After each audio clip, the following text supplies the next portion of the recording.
আসসালামু আলাইকুম ভিউয়ার্স, কেমন আছেন সবাই? আজকে আমি আমার একটা পুরাতন পেন্টিং ভার্নিশ করব। আমরা যারা পেন্টিং করি তারা সবাই জানি, বিশেষ করে নতুন যারা, তাদের জন্য বলছি। আমরা সাধারণত আমাদের যে সারফেসে আমরা পেন্টিং করি, বিশেষ করে যেগুলো হচ্ছে ক্যানভাসের উপরের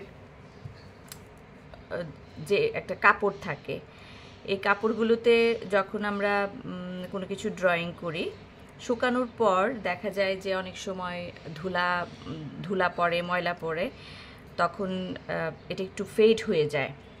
সেই জন্যে যদি আমরা ড্রয়িং করার পর বা পেইন্টিং করার পর শুকানোর পর এটা ভার্নিশ করি, তখন জিনিসটা অনেক দিন পর্যন্ত ভালো থাকে, এই পেইন্টিংটা অনেক দিন পর্যন্ত ভালো থাকে। আর যদি ধুলাবালি পরেও তখন একটু ডাস্টার করে নিলেই হয়ে যায়। আমার এই পেইন্টিংটা আমি করেছিলাম 2023 সালে। তো এটার মধ্যেও অনেক ধুলাবালি পড়েছে, এটা আমি ভার্নিশ করিনি। তো আজকে ভার্নিশ করব। যারা নতুন আছো বন্ধুরা, তাদের জন্য ভালো একটা ভিডিও হতে যাচ্ছে এবং শিক্ষণীয় একটা ভিডিও হতে যাচ্ছে। আর প্রথম হচ্ছে আমাদের যেটা লাগবে, এটা ব্রাশ করার জন্য যে কোনো ব্রাশ, যার কাছে যে ব্রাশ আছে সেই ব্রাশ দিয়ে আমরা হচ্ছে উপরের ডাস্টগুলো একটু ঝেড়ে নিব।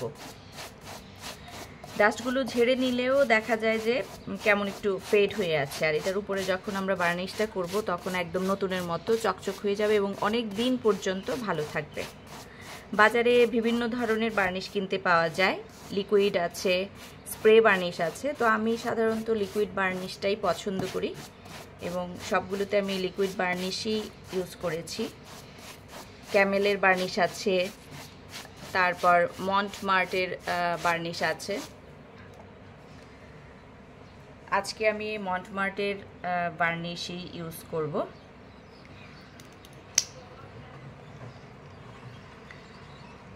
তো আমি কয়েক ফোঁটা বার্নিশ এরকম করে দিয়ে নিচ্ছি, একদম সহজ বার্নিশ করা।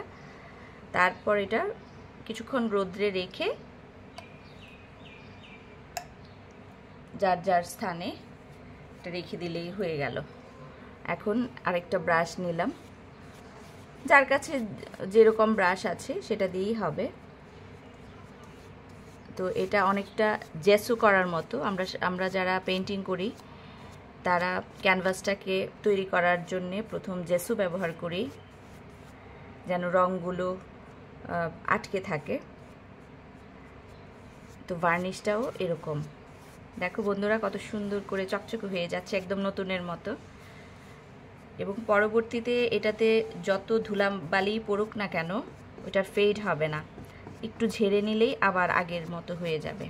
এবং এইভাবে ক্যানভাসটা অনেক দিন পর্যন্ত ভালো থাকবে। যারা নতুন আছো তারা অবশ্যই পেন্টিং করার পর ভার্নিশ করে নিবে, কারণ আমরা যখন একটা পেন্টিং করি, যে যেমনই আঁকি না কেন, এটা আমাদের খুব প্রিয় একটা পার্ট হয়ে যায়। এই যে সুন্দর হয়ে গেল। এটা আমি কিছুক্ষণ রোদ্রে রাখবো, তারপর সাজিয়ে রেখে দিব। ভিডিওটা কেমন লাগলো বন্ধুরা? ভালো লাগলে একটা লাইক দিও। সবাই ভালো থেকো, ধন্যবাদ।